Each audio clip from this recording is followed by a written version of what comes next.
નમસ્કાર મિત્રો, world inbox પર આપ સૌનું હાર્દિક સ્વાગત છે। કરંટ અફેર્સ લેક્ચર નંબર 207 પર પહોંચ્યા છે અને દોસ્તો આજના લેક્ચરમાં ખાસ મહત્વના 3 ટોપિક ઉપર આપણે વાત કરીશું। આજનો લેક્ચર તમારી પરીક્ષા માટે ખાસ મહત્વનો છે કારણ કે ડેફિનેટલી એમાંથી પ્રશ્નો આવશે જ, કારણ કે ઘટનાઓ જ કંઈક ખાસ પ્રકારની આપણે આમાં સામેલ કરેલી છે। લેક્ચરના અંતે આપણે જે કંઈ ટોપિકની ચર્ચા કરીએ છીએ એ ટોપિક ઉપરથી કેવા એમસીક્યુ તમારી પરીક્ષામાં પૂછી શકાય એની પણ આપણે પ્રેક્ટિસ કરવાની છે।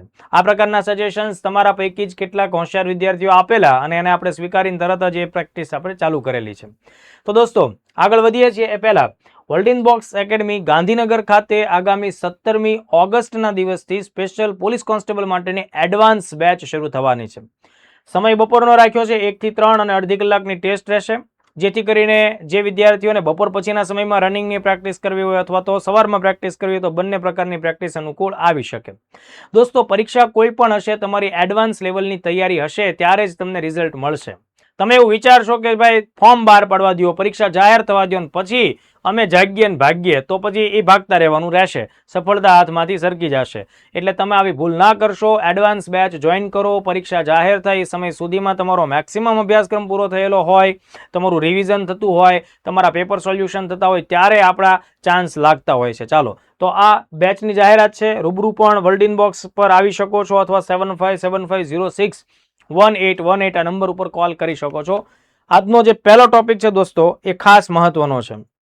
તાજેતરમાં જ યુનેસ્કો નામની વિશ્વવિખ્યાત સંસ્થા કે જે સમગ્ર વિશ્વમાં સાંસ્કૃતિક વિરાસતની જાળવણીનું કામ કરતી હોય છે, આ સંસ્થાએ દક્ષિણ કોરિયાના બુસાન નામના શહેરમાં એક વાર્ષિક મીટિંગ જે પોતાની થતી હોય સ્મારક કમિટીની બેઠક, એમાં એક નિર્ણય લીધો છે અને એ નિર્ણય અંતર્ગત ભારતની અંદર ઉત્તર પ્રદેશ રાજ્યમાં વારાણસી નજીક જે સારનાથ નામની જગ્યા છે, જ્યાં બુદ્ધ ભગવાન અથવા બૌદ્ધ ધર્મ સાથે સંકળાયેલી એક બહુ મહત્વની સાઇટ છે, જેમાં અલગ અલગ પ્રકારના સ્તૂપ સહિતના સ્મારકો આવેલા છે, તો આ સારનાથ જે બૌદ્ધિસ્ટ સાઇટ કહેવાય એને વિશ્વ વિરાસત સ્થળ તરીકેનો દરજ્જો આપ્યો છે, એટલે કે વર્લ્ડ હેરિટેજ સાઇટ તરીકેની માન્યતા આપી છે। એટલે એનો મતલબ એમ થાય કે આ એવી જગ્યા છે કે જે આજથી સેંકડો નહીં પણ હજારો વર્ષ પહેલા કોઈને કોઈ પ્રકારના માણસોએ તૈયાર કર્યું છે અને એ સમગ્ર માનવ જાતિ માટે એક પોતાના ગૌરવના પ્રતીક સમાન કહી શકાય એ પ્રકારની આખી આ સાઇટ છે।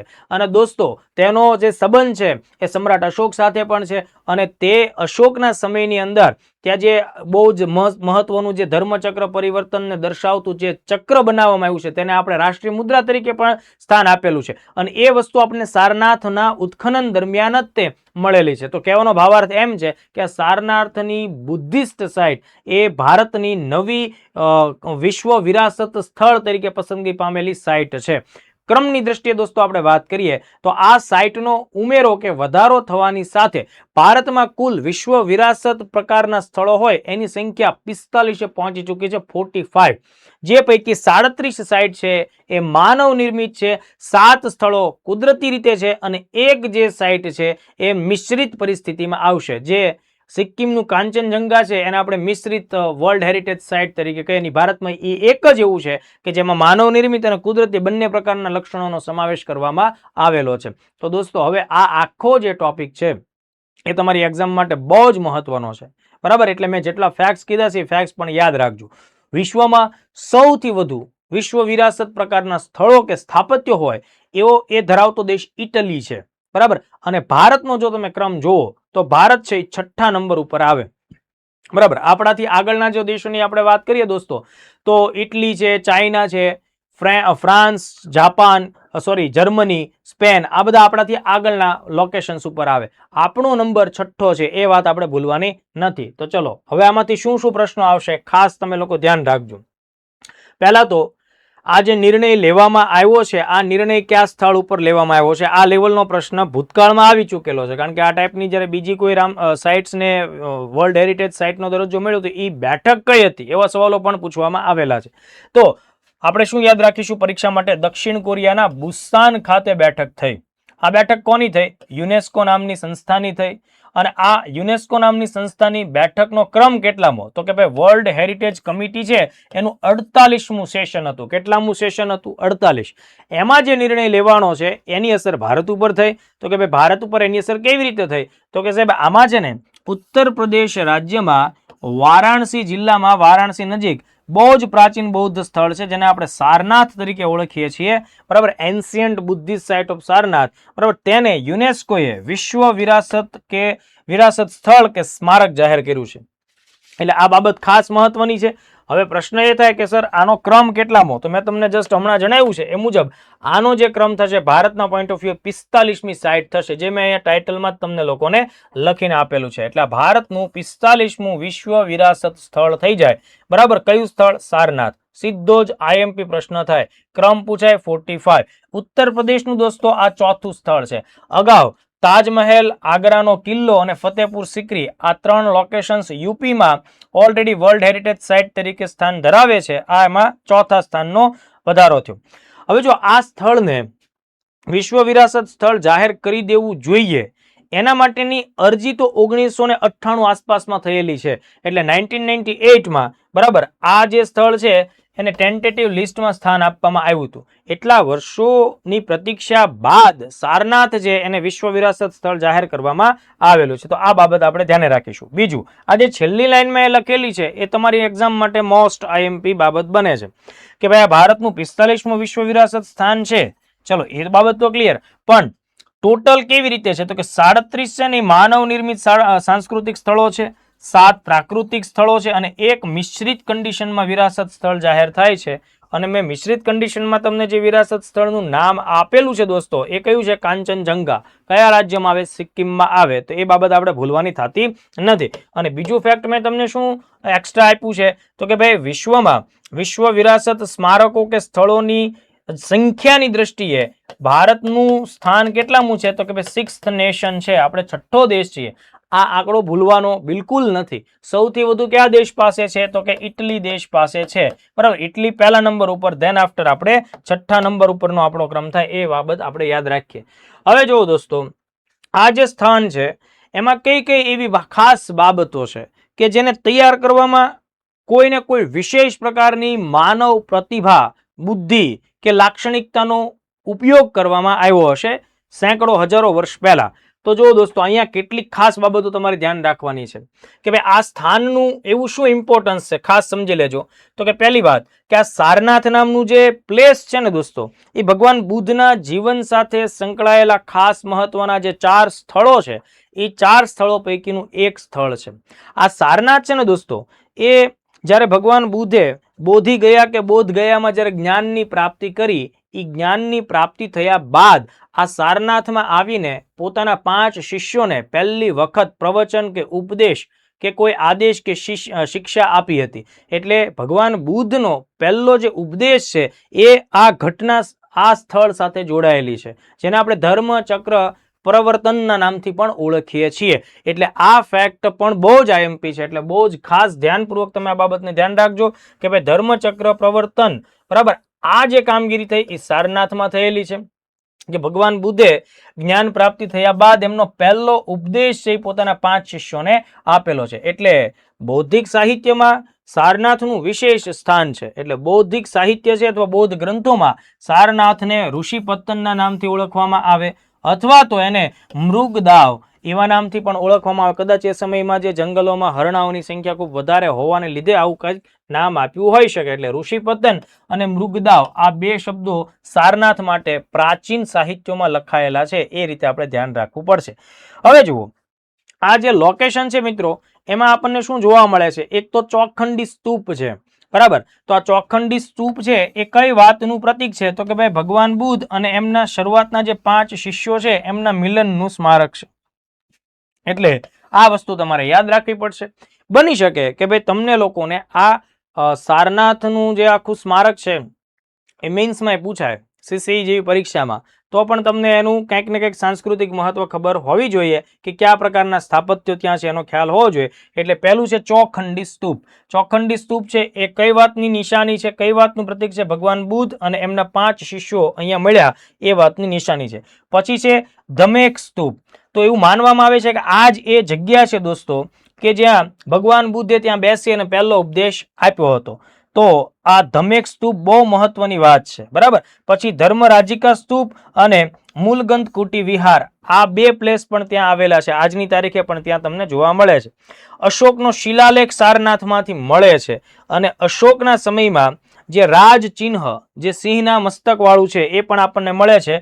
તો એ જે રાજ ચિહ્ન છે દોસ્તો, એ F.O. ઓરેટેલ નામના અંગ્રેજ અધિકારીએ ખોદકામ કે ઉત્ખનન દરમિયાન શોધી કાઢ્યું હતું.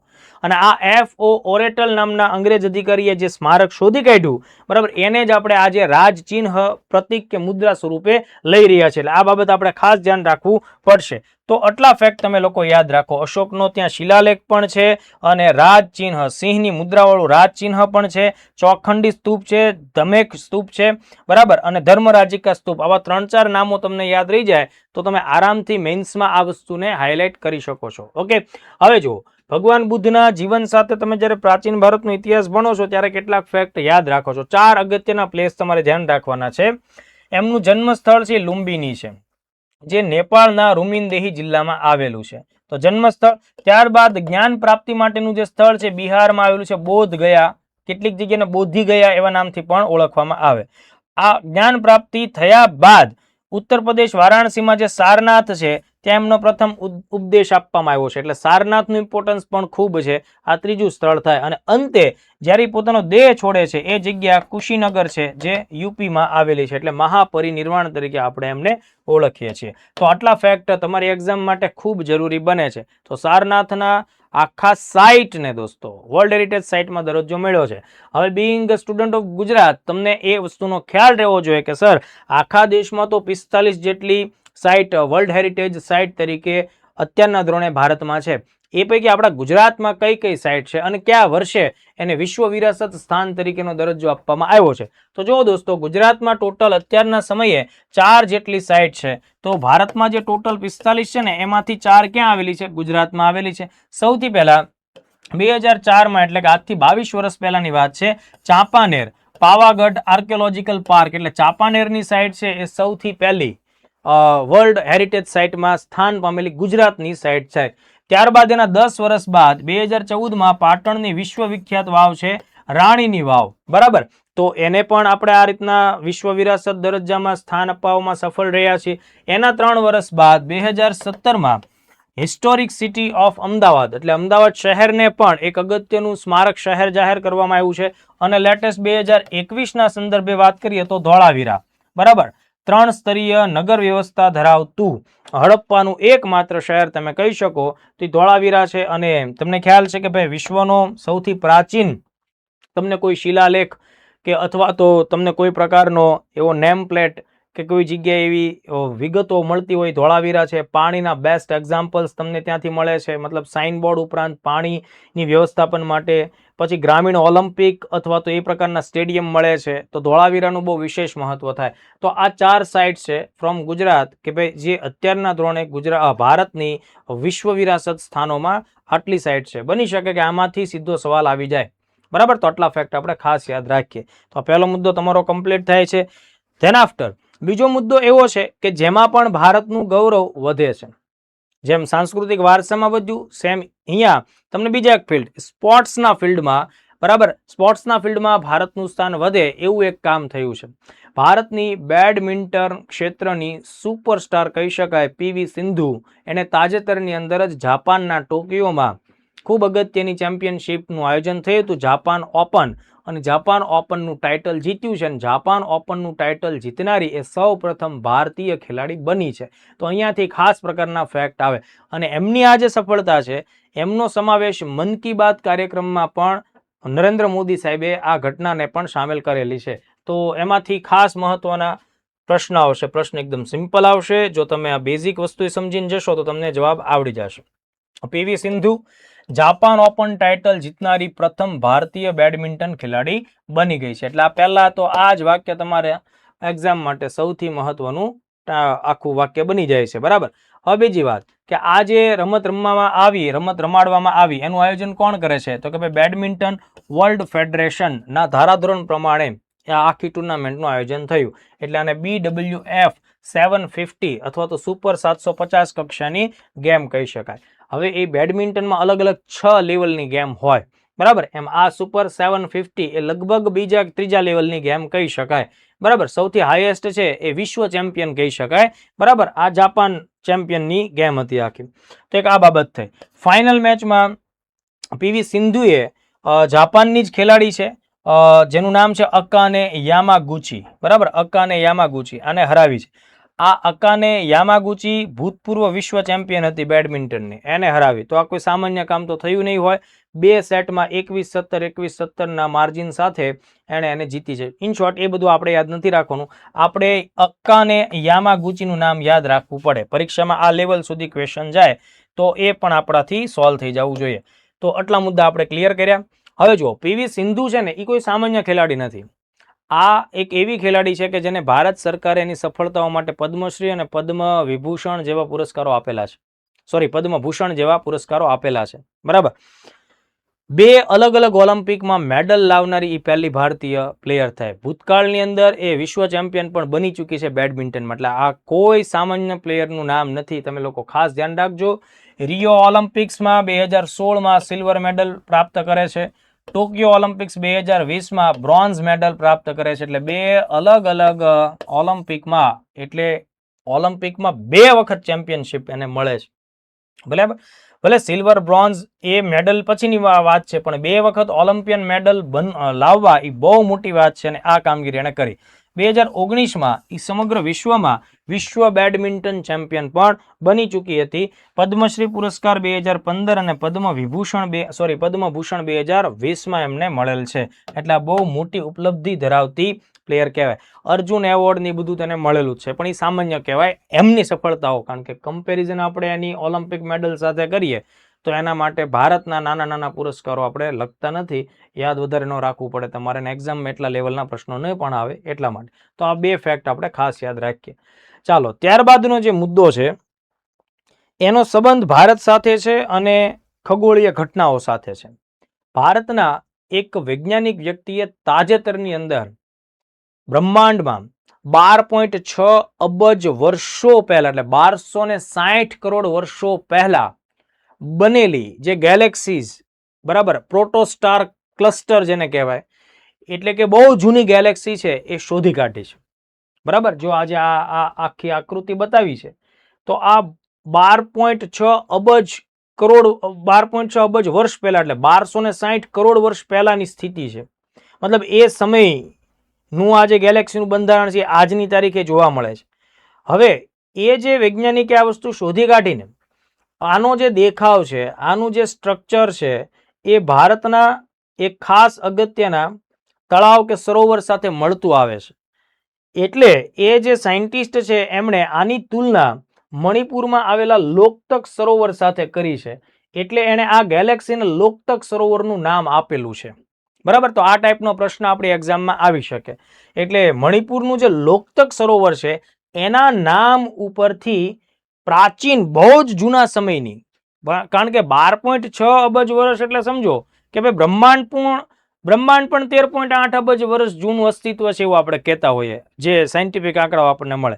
એટલે કંઈક બ્રહ્માંડ બન્યું ને એના જસ્ટ 1.2 અબજ વર્ષ પછી જ તરત આ ગેલેક્સી બની હશે અને એ હજી અસ્તિત્વમાં છે.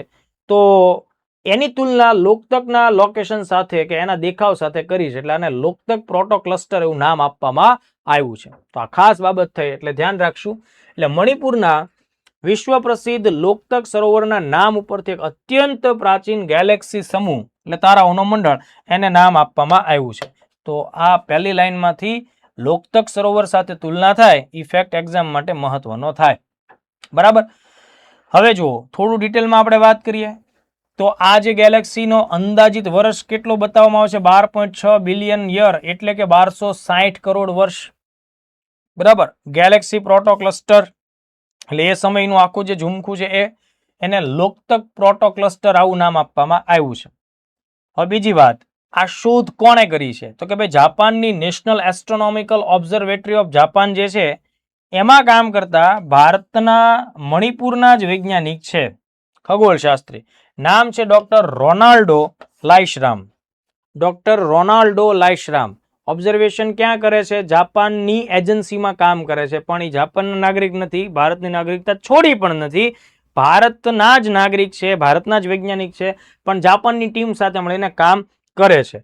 તો ડોક્ટર રોનાલ્ડો લાઈશરામ, આ નામ પણ તમારે ધ્યાન રાખવું પડશે. બરાબર, ઓકે. હવે જુઓ, આ લોકતક નામ શા માટે પસંદ કરાયું? તો મેં તમને બંનેની સિમિલારિટી બતાવી કે જે રીતે એ બધા તારાઓનો સમૂહ વિખેરાયેલો છે, તો એવો જ તમને દ્રશ્ય ક્યાં જોવા મળે છે? લોકતકમાં જોવા મળે છે. બરાબર, લોકતકની અંદર પણ તમને વન કાઇન્ડ ઓફ તરતા ટાપુઓ જોવા મળે છે અને એકબીજા સાથે કંઈક ને કંઈક કનેક્ટ પણ થતા હોય એ રીતે, એટલે એની તુલના કરવામાં આવી. તો આ હેતુથી એણે આ નામ આપ્યું છે. ઓકે, બીજો કઈ આમાંથી MCQ નીકળે એમ નથી, જે મેં તમને વાત કીધી છે એ. પ્રોટોક્લસ્ટરનો મેં તમને અંદાજિત સમય કીધો છે, 12.6 બિલિયન વર્ષ જૂનું છે, એટલે આ પણ પરીક્ષા માટે એક IMP ફેક્ટ થાય. બ્રહ્માંડની અંદાજિત વય 13.8 બિલિયન વર્ષ છે. આ તો કોઈ પણ સામાન્ય પરીક્ષામાં આવો સવાલ આવી શકે. હવે જુઓ, કયા પ્રકારના ટેલિસ્કોપનો ઉપયોગ થયો એ બહુ અઘરા લેવલની વાત છે, એટલે પૂછાય નહીં, પણ તમારી માહિતી માટે તમને માહિતી થોડીક એડ કરીને આપું છું કે આમાં 2 પ્રકારના ટેલિસ્કોપ ઉપયોગમાં લેવામાં આવ્યા છે. જાપાન પેસિફિકમાં આવ્યું છે, અને પેસિફિકમાં એક અગત્યનો ટાપુ છે હવાઈ ટાપુ. આ હવાઈ ટાપુ ઉપર આવેલું સુબારુ ટેલિસ્કોપ જે જાપાનનું છે, બરાબર, અને નાસાનું જેમ્સ વેબ સ્પેસ ટેલિસ્કોપ છે, આ બંનેનો ઉપયોગ કરી અને આ શોધ ફાઇનલ કરવામાં આવી હતી. એટલે તમે લોકો આ વાક્યને તમે તારે ઇગ્નોર કરશો તો બી ચાલશે. હવે જુઓ, મેઇન શોધ છે એ મેં તમને સમજાવી દીધી. હવે કેટલાક ક્વેશ્ચન્સ ભૌગોલિક બાબતો સાથે લોકતકમાંથી આવી શકે, આપણે એને 1 બાય 1 સમજી લઈએ. દાખલા તરીકે આ લોકતક સરોવર છે એ પહેલા તો આવ્યું છે કયા રાજ્યમાં? તો કે મણિપુરમાં. અને આ સરોવર સમગ્ર ઉત્તર પૂર્વ ભારતનું સૌથી મોટું મીઠા પાણીનું સરોવર છે. બરાબર, આખા નોર્થ ઈસ્ટ ઇન્ડિયાનું પીવાના પાણીમાં મીઠા પાણીનું સૌથી મોટું સરોવર છે. 1990માં તેને રામસર સાઇટમાં દરજ્જો મળેલો છે. રામસર સાઇટ તરીકેની માન્યતા 1990માં છે. યોગ્ય રખરખાવ એનો ન થયો હોવાને લીધે એને મોન્ટ્રેક્સ રેકોર્ડમાં પણ સ્થાન છે. મેં કદાચ ભૂતકાળના મારા લેક્ચર્સમાં આ વાત રિપીટ કરેલી છે, એટલે મોન્ટ્રેક્સ રેકોર્ડમાં પણ એનું સ્થાન છે. આ જે સરોવર છે એમાં એક ખાસ અગત્યનો નેશનલ પાર્ક આવેલો છે, કેબુલ લામજાઓ નેશનલ પાર્ક, અને આ વિશ્વનો એકમાત્ર તરતો હોય એ પ્રકારનો નેશનલ પાર્ક છે, કારણ કે ત્યાં ખાસ પ્રકારની વનસ્પતિઓ ઉગે છે, અને વનસ્પતિઓ છે એ મુવમેન્ટમાં પણ હોય, માટી સાથે પણ કનેક્ટ થાય, અને એ એને આખું જે સર્કલ હોય મુવમેન્ટ પણ કરતું હોય, એટલે તરતો નેશનલ પાર્ક છે એવું આપણે કહી શકીએ. World's only floating national park, આ કેટલી બધી પરીક્ષામાં પૂછાયેલો સવાલ છે, એટલે આ ફેક્ટ તમારે એકદમ યાદ રાખવાનું છે. અને આ નેશનલ પાર્કમાં સાંગાઈ હરણ જોવા મળે છે, અને આ સાંગાઈ હરણને ડાન્સિંગ ડિયરના નામથી પણ ઓળખવામાં આવે. તો આ બધા જ IMP ક્વેશ્ચન્સ થાય. આ સાંગાઈ હરણ મણિપુરનું પાછું સ્ટેટ એનિમલ પણ છે. તો આ બધા ફેક્ટ્સ તમે લોકો કલેક્ટ કરો. બરાબર, ફરીથી લોકતક સરોવર મણિપુર રાજ્યમાં આવ્યું છે. નોર્થ ઈસ્ટ ઇન્ડિયાનું એ સૌથી મોટું પીવાના પાણી માટેનું અથવા તો તાજા પાણીનું સૌથી મોટું સરોવર છે. ત્યાં કેબુલ લામજાઓ નેશનલ પાર્ક આવેલો છે, જેને વિશ્વનો એકમાત્ર તરતો નેશનલ પાર્ક કહીએ.